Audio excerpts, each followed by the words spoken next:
Right, well, good morning, everyone. Thank you very much for joining us. I'm Jonathan Edwards. I'm standing in for Katie Longstaff, who's unfortunately not available to speak this morning. And you should also be able to see James Fagan, who'll be speaking to you first. And James is going to be talking to you about various recent cases to do with contract issues, in particular restraint of trade, which has gone up to the Supreme Court a couple of times recently. And after that, I'll be talking to you about the doctrine of economic duress, and in particular, the impact of a recent Supreme Court decision, which probably cuts down already quite a narrow principle even further. Right, there's a facility for asking questions. If you type questions whenever you feel like it in the question and answer box, what we'll probably do is answer those after we've both spoken. We should have a few minutes left over at the end. We'll get through as many questions as possible, but do feel free. I'll preempt one. People often ask about whether the slides will be circulated. They will be. Okay, right, without further ado, I'll hand over to James. Thanks, Jonathan. So good morning, everyone. Welcome to this junior programme segment on Contract Case Law Update. I'm going to be speaking on three topics today. The first is going to be on correcting drafting mistakes via construction and interpretation. The second will be on restraint of trade clauses. And the third will be on failure of consideration, which, while technically about restitution of unjust enrichment, the case I'll be looking at looks at the interplay between contract liability and restitution. So on to the first case, which is that of Monsolar IQ Limited and Woden Park Limited, which concerns the correction of drafting mistakes. The facts of this case will be stated relatively briefly. The claimant Monsolar had entered into a lease with Woden Park for a property in Cardiff for the purposes of a solar farm. The lease was going to last for 25 years and 6 months, and it was granted in 2013. The issue that arose was there was an annual review clause for rents contained within the lease. And in particular, the formula that was used created a problem. Essentially, what the contract said was that you would take the previous year's rent and multiply it by a multiple, which was created by dividing the retail price index from May of the current year by the retail price index of May in 2013. There was no ambiguity as to what would happen based on a literal reading of this formula. In effect, that the rent would increase at a much higher rate than the general index of retail prices increased year on year. And in the judgment in the Court of Appeal, which was given by Lord Justice Nugent, there were two clear illustrations among several, which really illustrated this. So if one looked at what had actually happened over the life of the lease in real terms, in the 7 years, there had been a 16% increase or thereabouts in RPI, but rent had increased by some 83.1%. And in fact, the other illustration showed that if you took the preceding 20 years, which had an average increase of about 2.8% in RPI year on year, and plugged that into the formula, by the end of the lease in year 25, the estimated rent payable would be £76 million per year versus only £30,000 if there was not this cumulative effect. So Monsolar IQ obviously applied for declaratory relief to correct this contract as a matter of construction, but this was resisted by Woden Park. At first instance, Justice Fancourt agreed with Monsolar and said that as a matter of construction of the contract, so not using rectification, the drafting error could be corrected. Woden Park appealed, and it went to the Court of Appeal, where Lord Justice Nugent gave the unanimous decision. The applicable legal principles weren't subject to any great dispute. What was the applicable principle of construction was the Chartbrook Principle, under which the literal meaning of a provision can be corrected if it is both clear that a mistake has been made and the method of rectifying it, or correcting it by construction, I should say, is also clear. And this is a different principle to that which we might be aware of as lawyers, whether the court is asked to choose between rival interpretations of a given provision. And so that would be the case of Woden Capital Insurance Services in the Supreme Court. And it's important that the court noted that nothing in the Supreme Court's decision of Arnold and Britton qualified Chartbrook. While it's true that commercial common sense and circumstances should not be invoked to undervalue the clear and unambiguous language of a contract, as parties control the language, that does not apply where the parties have made a drafting mistake, because there, the very question is whether the language reflects the intentions of the parties. And the court noted that Arnold and Britton supports the proposition that a tenant would not enter, if a tenant would not enter a clause, just if he was informed and a reasonable person, that's not enough to simply allow the court to wade in and allow rewriting of the contract. The court cannot simply alter something if a party says that the price is a high one. And the court actually gave reasons for this, because a harsh clause may be in a contract in return for concessions, it may be due to a poor bargain or for other reasons.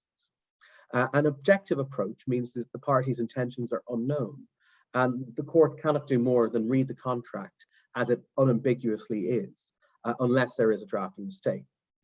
And in essence, what the court is saying is that there's a distinction, therefore, between provisions which seem imprudent and those which appear irrational. And this distinction has been expressed in several different ways in the courts, such as clauses which are commercially unattractive and even unreasonable on the one hand, which the court will not rewrite, versus those which are nonsensical or absurd or arbitrary and irrational. So on appeal, Woden Park advanced two grounds. Firstly, that it was not clear that there was a mistake or drafting error in the contract. And secondly, that even if there was one, it was not clear how it should be corrected. The appeal was dismissed on both grounds. On the issue of mistake, Lord Justice Nugent noted that firstly, there's the general purpose of rent review clauses had been long established, and that where it's based on an index, the purpose is to reflect changes in the value of money, and that while parties are free to work on a different basis, if that was not what the parties intended, it would seem odd for them to use a base review on an index at all. Second, that general purpose was echoed in this contract because the index was to be substituted by a figure that reflected increases in cost of living if the index was unavailable. And so the fact, as the contract was operating, showed that the formula wasn't in fact doing this because it was creating an exponential effect, which was far and away not reflective of the cost of living. Thirdly, the results of the formula could only be viewed as arbitrary or irrational and commercially nonsensical, because effectively what was happening was that RPI increases were being double counted, which created this cumulative and exponential effect. And fifthly, fourthly, it was clear how the mistake came about. And that plausible explanation of how the mistake can come about will support a conclusion that an error has occurred. And in essence, the drafter of the contract had two options for reflecting an increase in using an index. But what had essentially happened is that the drafter had taken part of one and part of the other and combined them, which created this unwanted effect. And in fact, some publications about drafting commercial leases flagged this very issue. So turning then to the issue of clarity as to correction, what Woden Park tried to argue was that it was not clear how to correct it because the parties may have wanted to have a upwards only rent review clause. And so there was a lack of clarity as to how exactly the court should correct this, whether it should simply correct the indexing issue or whether it should also impose an upward only effect in the clause. And essentially, Lord Justice Nugent disagreed with this because he says it was clear that it was not intended as an upwards only rent clause because including such provisions would not in fact correct the mistake of mixing two methods of indexation. Instead, you'd be correcting for a different mistake of a different character. And further, the simple fact that the drafter may have envisaged that rent would increase did not mean that it was intended that the provision was to be an upwards only rent review clause. So therefore, it was clear that a correction could be made by simply substituting the method in the contract for the method identified by Monsolar. And in fact, let's say the other method identified by Justice Fancourt, because they both created the same effect. Now I'll turn to restraint of trade clause. This is the Supreme Court's decision in Harcus Sinclair and Your Lawyers Limited, which is in fact the third decision on restraint of trade clauses in 3 years, which is interesting given that before 2019, the last time restraint of trade clauses had been considered at the highest appellate level was some 45 years prior. This case concerned a defendant firm of solicitors who wished to act for a large amount of claimants in a group litigation claim concerning car emissions. It entered into discussions with Harcus Sinclair, the claimant, regarding funding for litigation. And they entered an agreement which provided that the defendant, your lawyers, would disclose confidential information for the purposes of obtaining legal advice. This agreement contained a non-compete undertaking. In essence, Harcus Sinclair agreed not to accept instructions or act on behalf of any other group claiming in the emissions litigation without the defendant's written permission. And it was stated that this non-compete period would last for 6 years. After signing of the NDAs, informal collaboration followed, but no formal collaboration agreement was entered into. During the period that the claimant recruited its own group claim, the claimant went ahead and actually recruited its own claimants and commenced group litigation against the car manufacturer. And what the claimant did was actually seek a declaration in the High Court that it was allowed to do this. The defendant asserted that the claimant was, of course, in breach of the non-compete undertaking, and that it was in fact a solicitor's undertaking which was subject to court jurisdiction. The claimant obviously sought this declaratory relief, but failed at first instance. On appeal to the Court of Appeal, the court allowed the appeal on the basis that it was an unreasonable restraint of trade and that the supervisory jurisdiction over solicitor undertakings did not in fact extend to LLPs. On appeal to the Supreme Court unanimously allowed the appeal. What the court noted was that this was a novel situation for the application of the doctrine on restraint of trade clauses. And to start off, the court noted that there were two principles which must be applied. The first is that the promisee, or the person seeking the benefit of the restraint of trade clause, must show that the non-compete clause protects their legitimate interests, and second, that it goes no further than is reasonably necessary. There's also said to be a third element sometimes where the parties are of equal bargaining power, that is a commensurate to the benefit. And then finally, which the promisor is said to receive. And then the burden will shift to that promisor to show whether it is contrary to public policy. And what the judgment identified as a critical question on the issue of legitimate interests is whether the court could not only take into account the express or implied terms of the NDA, but whether they could also look at non-contractual intentions of the parties, or what they actually contemplated would occur after the NDA was entered into and the restraint of trade took effect. And effectively, on the facts, did the fact that the NDA did not include binding obligations to collaborate mean that it was irrelevant that the parties intended or contemplated informal collaboration consequent on the NDA?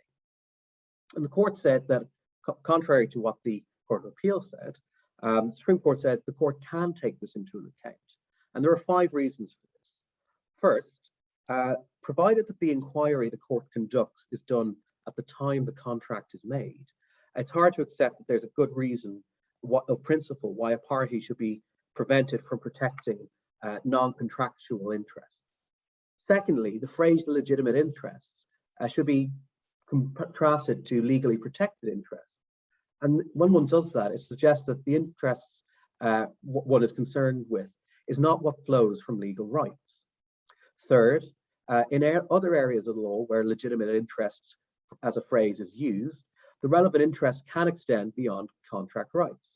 For example, in the penalty clause case of parking eye, which involved whether a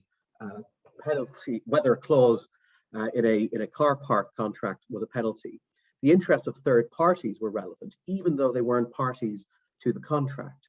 For example, the interest in encouraging prompt turnover of car parking spaces was to the benefit of the retail owner and also the general public. Fourth, the law has shifted away from four corners interpretation of contracts to looking at the factual matrix. All the relevant background knowledge available to the parties at the time of contract assessed objectively is something which the court is okay to take into account. And finally, this was a unilateral contract. This is important because your lawyers did not have to do anything. There was no obligation to hand over information, but once they did provide that confidential information, Harkless Sinclair would be bound. And in the circumstances, the lower judge was correct once the question of law was clarified. The non-compete was intended by your lawyers as a quid pro quo to giving Harkless Sinclair access to a process of informal consultation. Once it received the confidential information, Harkless would have been well placed to form its own group of claimants in competition with your lawyers, and that there was therefore an interest in preventing Harkless Sinclair setting up a rival group of claimants, which would entail disclosure and use of your lawyer's confidential information. Turning to the question of whether it was reasonably necessary to protect the legitimate interests, the court looked at whether the 6-year period was too long and whether a shorter time period of 6 months would be sufficient to give your lawyers a head start. What the lower court judge said is that it was an appropriate time period because the 6 years would ensure that the emissions litigation claims would have become statute barred. And what was noted in the Supreme Court was that once the legitimate interest was framed as protecting its own proposed group of claimants, it was logical and necessary to match the time period to the limitation period. Furthermore, given it was solely concerned with emissions litigation and Harkless Sinclair was not otherwise restricted in its normal business, the clause did not go beyond what was reasonably necessary in order to protect your lawyer's interest. On the question of whether the restriction was commensurate to the benefit obtained by Harkless Sinclair, the court said yes. And on this question, when one looks at commensurate to benefits, you can look at all benefits, even those which a promisee or promisor is not legally bound to provide. And the reasons for this, Supreme Court said, are the same as for identifying legitimate interests outside of purely contractual benefits. The decision is useful because it gives some additional general points on assessing reasonableness of restraint of trade clauses. Firstly, the bargaining power between the parties is of general relevance in considering reasonableness. Here, the court was dealing with two law firms, and it was relevant in assessing reasonableness that one could reasonably expect them to look after their own interests, know what they were doing, and the risks that they were taking. The Supreme Court also saw force in what counsel for your lawyers said, that even if one is just protecting confidential information, a non-compete clause may be needed. And that is because it is often difficult to prove when information has been misused. Therefore, by including a restraint of trade clause, it can be a way of avoiding having to prove in expensive litigation that there's been misuse of confidential information. You can simply point to the fact that it has been breached by them engaging in the very thing they said they would not do. And on the contrary to public interest point, the court said, well, the clause is simply not unreasonable on this basis for 4 reasons. There was no public policy against a solicitor undertaking not to act for clients. There is a public interest in law firms knowing that courts will enforce reasonable non-compete undertakings. The restriction was limited to claims, so it was not damaging any public interest. And furthermore, this was just but one firm. So therefore, there was no significant curtailment of access to justice. As to the solicitor's undertaking issue, I'll just address this briefly. The court said that it was not a undertaking because it didn't involve the sort of work which solicitors undertook not to do as part of their ordinary professional practice. And furthermore, it was given in furtherance of both parties' business interests. The claimant, in a sense, had been acting in a business context rather than a professional capacity. And what is quite interesting to note is the judgment provided obiter views as to whether an LLP could be subject to the supervisory jurisdiction on solicitors' undertaking. The court said no, because an LLP is not itself an officer of the court. And the signing partner also wouldn't be liable because under the ordinary agency principles, he acted as an agent for the LLP.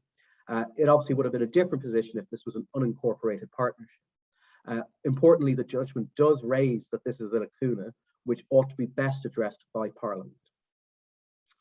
Turning to the third case this morning, which is Dargamo Holdings and another, an Avonwick Holdings and others. This concerns failure of consideration. A claimant may recover in unjust enrichment where they can answer the questions of whether the defendant has been enriched, that it's been at the claimant's expense, that enrichment is unjust by reference to a applicable unjust factor, and that there are no applicable defences.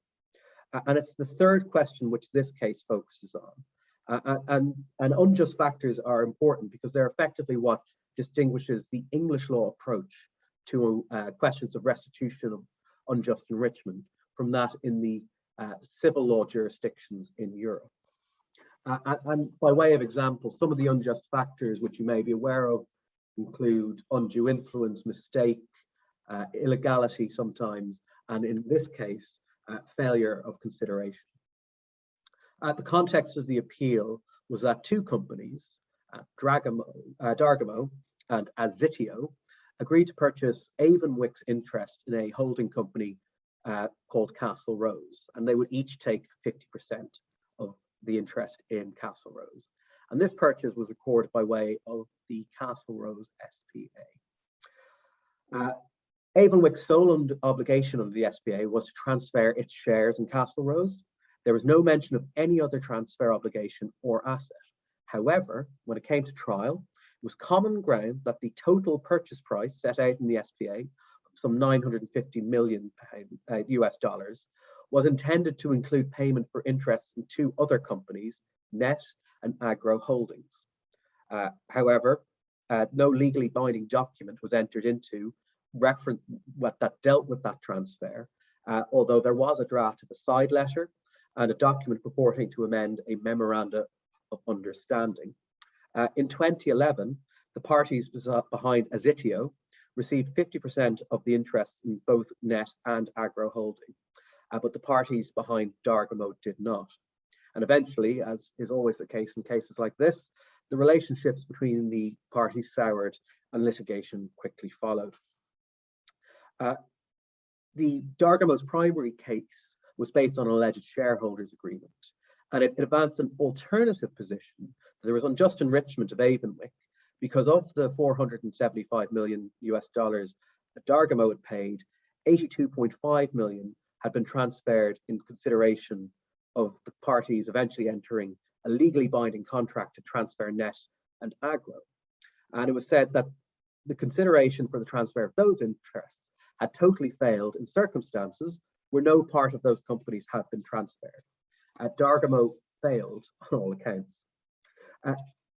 Lady Justice Carr's judgment is significant because it is a careful summary of the law relating to failure of consideration as an unjust factor. The Lady Justice noted the relationship between liability and unjust enrichment can be incredibly problematic and very difficult to parse. But in her view, they each play a distinct but complementary role in the private law of obligations. She went on to note several important propositions. First, that the invalidity of a contract is not a necessary prerequisite to a successful claim in unjust enrichment. However, an unjust factor will not override a valid and subsisting legal obligation of the claimant to confer the benefit on the defendant. And this is what she termed the obligation rule. Namely, a payment cannot amount to enrichment if it's made for full consideration, and it cannot be unjust to receive or retain it if it was made in satisfaction of a legal right. This is not an absolute rule, but exceptions will be rare and will only be on the basis the risks undertaken by the parties as set out in the contract are not undermined. And the need to establish failure of the consideration means that if parties had known that the consideration would fail, the benefit would never have been conferred in the first place. So in essence, a claim in unjust enrichment is not allowed to contradict contract terms. Instead, it is complementary to the law of contract and exists to fill in gaps on the outskirts of it. Lady Justice Carr viewed the phrase failures of consideration as apt to mislead and confuse. This is because consideration in a restitutionary context does not carry the same meaning as it does when we speak of consideration in the formation of a contract. Lady Justice Carr preferred to use the term failure of basis. This phrase captures not only a failure of promissory consideration, such as payment or counter-performance, but it goes further to embrace payment for a purpose which has failed, or where a condition has not been fulfilled, or a contemplated state of affairs has disappeared. The core concept of failure of basis is that a benefit has been conferred on a joint understanding that the recipient's right to retain it is conditional. If the condition is not fulfilled, the recipient has to return the benefit. This is significant because this is probably the first time in English law that we've moved away from the use of failure of consideration as a term and adopted this sort of wider and quite potentially clearer failure of basis concept. What the court said is that despite the requirement that failure of basis must be total, the court has developed this doctrine of apportionment, which allocates part of the payment to this in a contract to the distinct elements of the benefit in return for which the payment was made.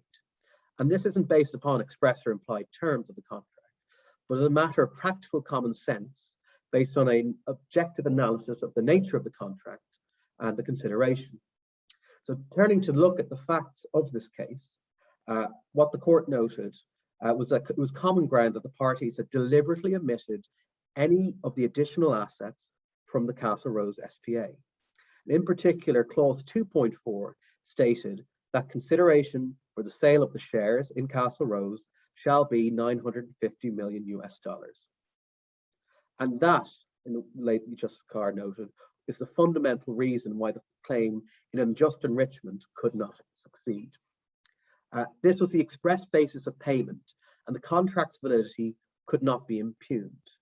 And what she noted was that unjust enrichment could not intervene by reference to a basis which was not only alternative and extraneous to the contract, but directly contradictory to the contract's express terms.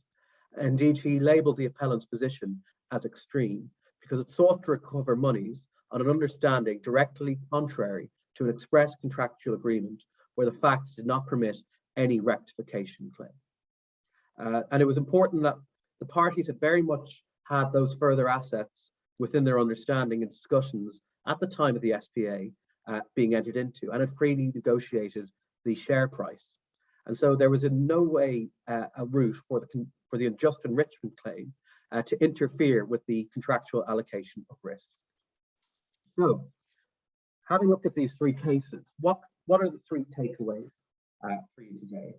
Well, in relation to correction by construction, always check your drafting. It is a tightly controlled method for correcting a contract to go use the Chartbrook Principle. And as you might appreciate, it's an incredibly fine line between commercially unreasonable and irrational clauses. And you must also consider whether you can go for rectification in the alternative using available evidence. Looking at restraints of trade, it may be worth identifying the protected interest in the contract, whether in the preamble or in the non-compete clause itself. Always be conscious of the bargaining power. If you represent a party which has more bargaining power, be very careful, because it's more likely that court will take close scrutiny of the clause. And while it was suggested that you could include them in NDAs, be prepared to consider whether there are unintended consequences of doing so. For example, if your client is trying to buy out a competitor, but that then fails, will they be stopped from competing with that competitor? And finally, if you're asked to look at failure of consideration, first look at whether the contract is valid. If you can find a way to say it isn't, you might in fact be able to get around some of the difficulties of the interplay between failure of consideration and contract law. Always look at the wider context of the contract, to see whether there's a condition which has failed, and always ask whether the bargain can be apportioned. But it must always be borne in mind when drafting contracts that if your client does not wish to include in a contract, let's say another asset purchase, because it will be included in a later document, but they think that the money they're paying over is for that, well, you need to warn them that there is a risk that if it all goes wrong, they may not be able to claim in relation to that element of the consideration. But I hope you've enjoyed that contract law update, and I'll hand you back over to Jonathan. Thank you, James.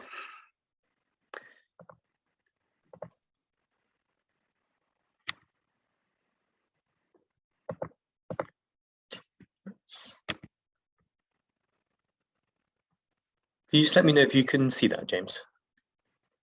Yes, I can see it now. That's great, thanks.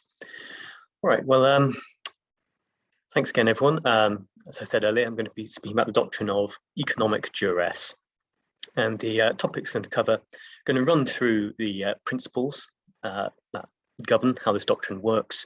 I'm going to focus for a time on the recent Supreme Court decision, which is the Times travel case. And then in the light of that, I'm going to address what circumstances can it be argued realistically that even lawful acts amount to economic duress? And in short, the answer is going to be not many circumstances. So why would you want to be considering economic duress in the first place? Well, what it can do for you is that it can set aside a contract if you've been subject to it. And that will, if you can establish economic duress, the contract will be voidable at your option. It won't be automatically void, so you still have to do something to set it aside. But it's like misrepresentation or undue influence, something like that, which enables you to get rid of a contract. What it doesn't do, therefore, is itself give rise to a cause of action. So you can't claim for damages, and your only ground be, I was subject to economic duress. However, getting rid of the contract may enable a claim. For instance, the contract may have required you to pay over some money, which you could claim back, or, and as we'll see, this comes up quite a bit in economic duress, it might enable a claim to be pursued that would otherwise be prevented by the contract. And that comes up because some of the contracts which are procured by economic duress in the cases are settlement agreements or waivers of claims. So once that is set aside, then the original claim can be pursued. If you do want to claim damages, you're going to need to look for a different course of action. And your answer is likely to be in the economic torts. The main ones are causing loss by unlawful means, including intimidation, lawful means conspiracy, and unlawful means conspiracy. So one can see how that's will often overlap with economic duress, but they are distinct principles. Also distinct are some of the other grounds on which contracts can be set aside. So this talk's going to be focusing on economic duress. That's different to other kinds of duress, which have been recognised for a lot longer. Economic duress has been recognised only relatively recently, in the 1970s and 80s. And in terms of economic, so this is less tangible. The other forms of duress are things like threats of violence or being physically forced to do something, or having one's physical goods controlled by someone else. It's also worth calling that there's a concept of unconscionable bargain, which doesn't come up that often, but interestingly, it was referred to in the Times travel case as something the party wasn't arguing. And it's something you'll want to consider if you're considering economic duress, I think, even though the answer will very often be that you can't run unconscionable bargain. Unconscionable bargain involves exploitation by one party of a particular weakness of the other. So it's tended to apply in the case law to individuals rather than corporate entities, and individuals with some particular disadvantage, like a profound lack of education or cognitive disabilities. However, there is some suggestion that it's not ruled out that a corporate entity could rely on unconscionable bargain. It is going to require something more than a weak bargaining position, though. It is going to require some kind of peculiar disadvantage that is then unconscionably exploited by the other party. So ambitious, but not completely impossible. Then there's the equitable concept of undue influence, which is, again, more usually seen in cases between individuals, but could theoretically apply in a commercial case. So for economic duress, there are essentially three hurdles you need to clear. The first, and I think this is the one where there's going to be most contention in the cases, is that you need a threat to do something or pressure being exerted that is illegitimate. And we'll come on to what illegitimate means in this context in a bit more detail in a moment. Second point is that the illegitimate threat or pressure has to cause the wronged party to enter into the contract. That might seem so obvious that it goes without saying, but it's important to bear this in mind because it's identifying the specific threat or pressure that actually causes the contract to be entered into, rather than some threat or pressure in the further background, which helps us draw the line between lawful act economic duress and unlawful act economic duress. I'll explain that a bit further when I address some of the cases. But the causation requirement is important, and you've got to link the illegitimate threat or pressure with the contract. The third, and interestingly, this doesn't necessarily apply to other kinds of duress, but with economic duress, the claimant has to have no reasonable alternative to giving in to the threat or pressure. So this will quite often, I think, kill off a claim that's under contemplation, because it's not enough to be under unfair pressure. You've really got to have no reasonable alternative to doing it. So it might be very unattractive to enter into the contract, but if you have a viable option then that you don't take, then you are choosing to enter into the contract despite the pressure being applied to you, and you won't be able to set it aside.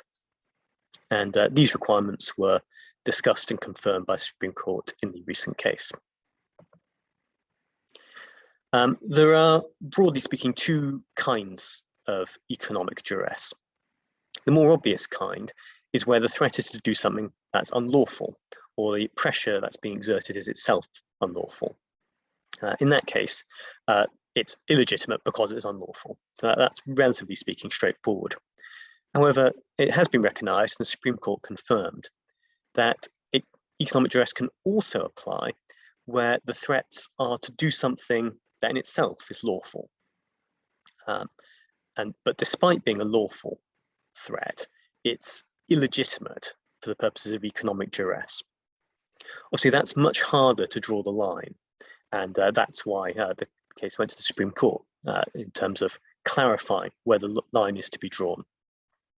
I think a helpful analogy, and one that was emphasised by the Supreme Court, is with the idea of blackmail, because blackmail is a criminal offence, and the elements of the criminal offence can be satisfied where the blackmailer is threatening to do something that's legal in itself, like reporting wrongdoing to the police or giving incriminating photographs, supposing that they're not confidential, to the press, for instance.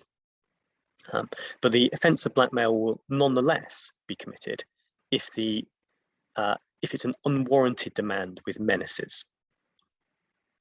Because although the thing is lawful in itself to do, to use it to extract money is what is illegitimate. Right, so the recent case is Pakistan Airline and Times Travel, and the facts were briefly these. Times Travel was a travel agency. It was licensed to sell tickets by this airline, and in fact, it was very heavily reliant on its relationship with that airline, which is why it was possible to argue that there was no reasonable alternative. There was a dispute about whether commission was payable or had ceased to be payable. The estate agents were arguing, sorry, not estate agents, travel agents were arguing that it was payable. The airline didn't agree, and the airline exerted pressure on Times Travel by giving notice to terminate its contract, on which Times Travel was reliant, and cut its ticket allocation to a very low level, so that the continued viability of the business was in jeopardy. And in those circumstances, Times Travel had really no option but to accept abandoning any claim to outstanding commission.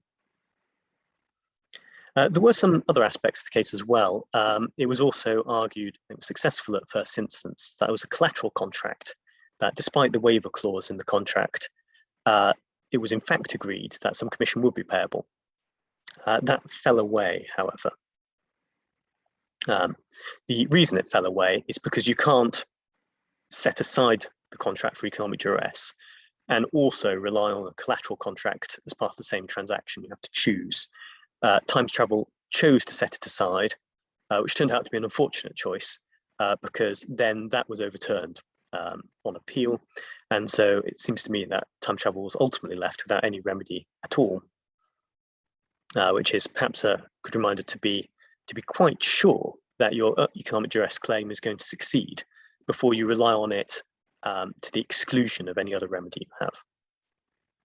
The first instance decision was in favour of Times Travel, but that was overturned by the Court of Appeal, and that decision stood in the Supreme Court. However, the Supreme Court didn't set out unanimous reasoning. There was one dissenting judgment from Lord Burrows.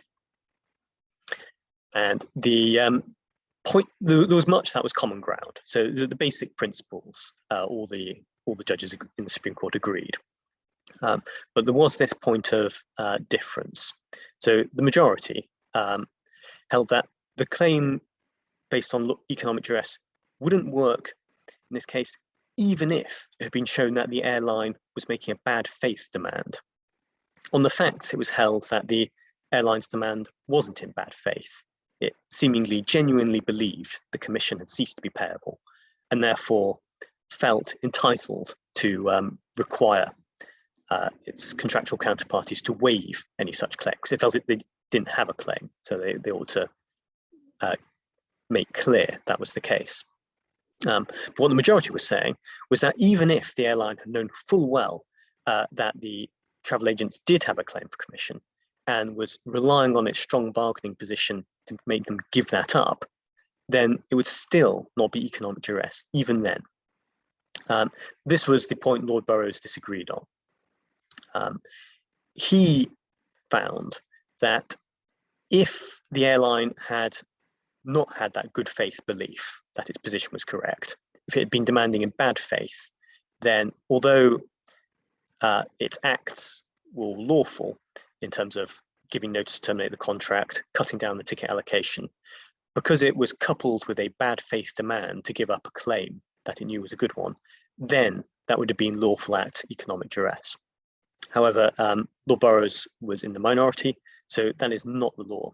The bad faith demand will not suffice. To explain this point a bit further, it's relevant to consider an earlier case of the Court of Appeal, the cash and carry decision. Now, in this case, it was again held that actually there was no bad faith demand. The demand was in good faith, although wrong. The defendant wanted to be paid for some goods it supplied. In fact, it didn't have a good case for payment, but because of its strong bargaining position, it pressured the claimant into paying the money anyway. The claimant paid under protest because otherwise it would have suffered economically from the withdrawal of credit facilities, but then brought the claim on economic duress, seeking to set aside the contract by which it paid and recover the money. The claim failed, and the reason that was focused on by the Court of Appeal was that the demand was not bad faith. But what the Court of Appeal therefore didn't decide was that if it had been bad faith, that would have been enough to establish economic duress. You might well think, reading the Court of Appeal decision, that they probably would have decided it was economic duress if the demand had been in bad faith. Certainly that was Lord Burroughs' view. But the majority in the Supreme Court in the recent case held that whatever the Court of Appeal would have decided in cash and carry, that would not have been correct. Bad faith demand is not enough. And essentially that was because the majority took a cautious approach in the interests of commercial certainty, and bearing in mind that English law does allow a degree of hard bargaining. And therefore it was clearly decided that in paragraph 52, that exploiting strong bargaining power or monopoly position to extract a payment from another commercial organisation, even by an assertion in bad faith of an entitlement which it believes or knows isn't a correct entitlement, that will not on its own suffice. So that might be thought a surprising proposition, but it really does emphasise that it's a high hurdle to clear for lawful act economic duress. It's really got to be something quite reprehensible before the threat to do something that is in itself lawful will, despite being lawful, be considered so illegitimate that it enables the contract to be set aside for economic duress. This will not suffice. You might therefore ask, well, what kind of claims can succeed if that won't do it? The judgments in Time Travel identify basically two categories of successful claims of lawful act economic duress, and this is based on past cases. The first category is what I think can be referred to as the blackmail type cases, where the defendant uses his knowledge of criminal activity by the claimant or an associate to obtain a personal benefit in return for refraining from reporting it. I thought there might be some scope for widening this. It might not necessarily need to be criminal activity. Other kinds of serious wrongdoing might qualify. But there has to be, I think, some consequences of reporting to a third party who will then take action. But regulatory infractions that aren't actually criminal might qualify.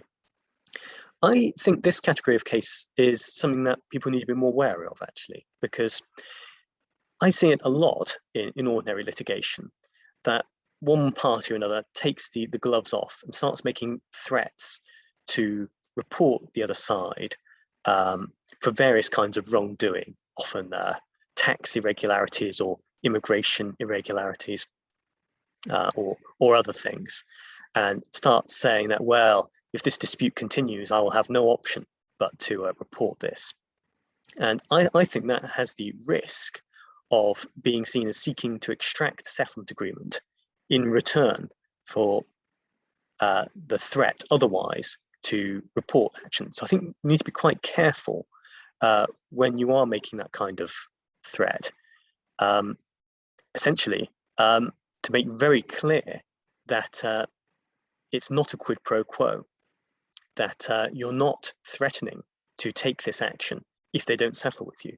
Because if you do make that threat, I think you are at some risk of the settlement agreement being challenged on the ground of economic duress. The other reason, I suppose, is a practical one. I see these kinds of threats being made quite often. I've never seen it work. I've never seen it persuade a party to concede. That's also worth bearing in mind. And it really does make the litigation more acrimonious. The second category of case is where the defendant, having exposed himself to a civil claim by the claimant, so here you've already got a civil wrong, even if not a criminal one, and then not only that, but they take deliberate steps to put the innocent party into a more vulnerable, weaker position, and the steps have to be illegitimate, and in those circumstances forces the claimant to waive their perfectly good claim. In this category of case, that might be considered sufficiently reprehensible conduct to count as illegitimate pressure and therefore economic duress. However, there are extremely few examples of reported cases in that category.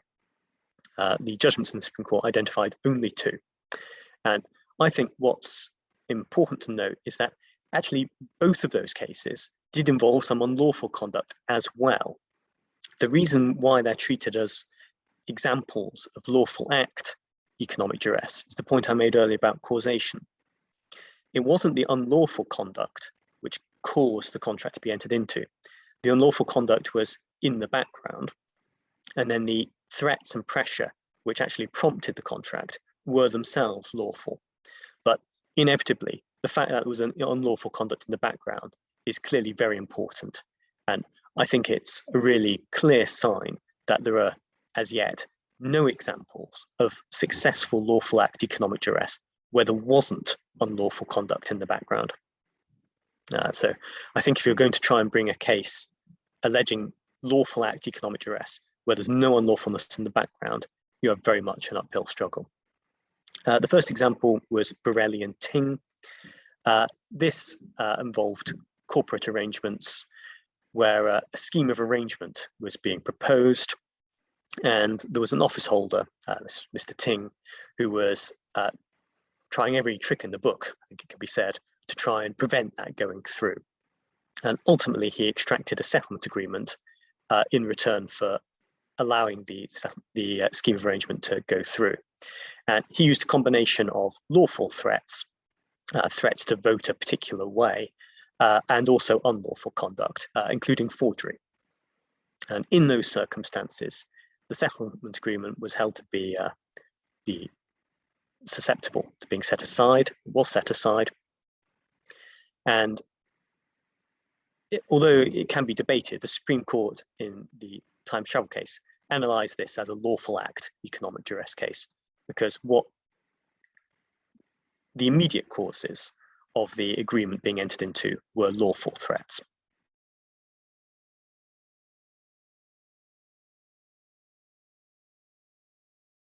It's a shipping case. The ship owners had hired out a ship to one party. They then reneged on that by hiring out someone else. So far, so normal. That's a standard sort of civil dispute. But it did create a contractual claim. That in itself would not have been enough. On top of that, they gave assurances without entering into a new contractual commitment that they would provide a substitute vessel and that they would compensate for any losses due to their conduct. However, they then reneged on that because the party hiring the ship incurred losses because the people buying the cargo demanded a discount because delivery was delayed, and the ship owner refused to make good that discount. They offered something less. And they also said that we won't provide a substitute ship at all unless you waive any additional claim you have. So the claimant agreed under protest because the situation was urgent and that they needed the substitute ship to make the delivery, albeit delayed, as mitigating their losses, because otherwise it would have been even worse.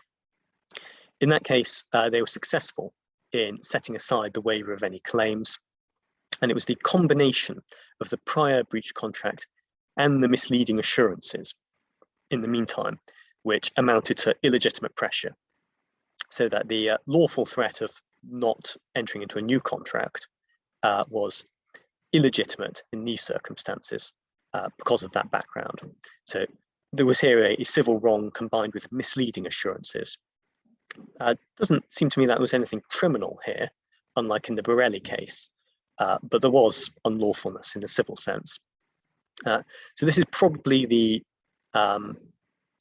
most extreme example in the case law of lawful act economic duress, where there was the least unlawfulness in the background. So that's probably a good benchmark if you're considering that. You really want to be on the right side of this line for the case to be realistic. So in conclusion, where the economic duress is exerted by unlawful threats or means, it's relatively well established that economic duress is going to be available and you're likely to be able to set aside the contract on that ground. Lawful act economic duress does exist, but it's narrowly confined doctrine. The Supreme Court's made very clear that you can go quite a long way in negotiating in a very hardball style and exploiting your monopoly power or bargaining position, despite going quite a long way, not be counted as economic duress. In terms of lawful threats, I think the most clearly established category are the blackmail type cases. And the hazier category, and it seems to be a very narrow category with very few reported cases, is the remainder, where you don't have the blackmail type situation. And based on the only two examples we've got, it's very difficult to see how a lawful act economic duress claim can succeed in the absence of at least a civil wrong plus something more. So in the Borelli and Ting case, that was the fact that there was serious unlawfulness in the background. And in the Kent K case, it was the misleading assurances following the original civil wrong. Those circumstances made the conduct sufficiently reprehensible for economic duress to apply. Very difficult to see any further extension of the doctrine in the light of the view of the Supreme Court, having ruled out the bad faith demand concept. So those circumstances, think very carefully before bringing a case based on economic duress. Be aware that it's not going to be easy to establish unless you're in the small category of relatively clear cases. And if someone is relying on economic duress against you, be aware of the case law, which provides you with a lot of ammunition for explaining why the case is not well founded. Right, well, that is all from me. Thank you all, and have a good day.